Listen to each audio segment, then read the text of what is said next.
You cut up the broccoli into small pieces and then you wash the okra and pan frying the tofu in the wok or regular non-stick pan is fine.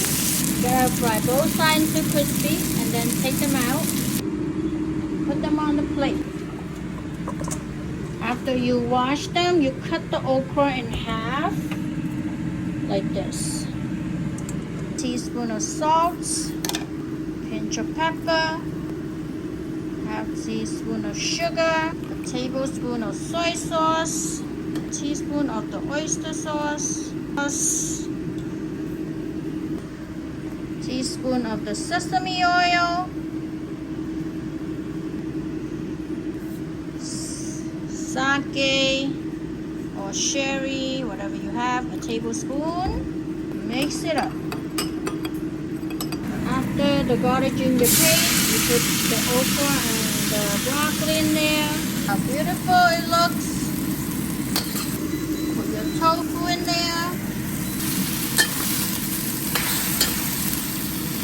Just stir it up a little more until all the sauce is almost evaporated, then you can serve. Look how beautiful it is. Eat it with rice.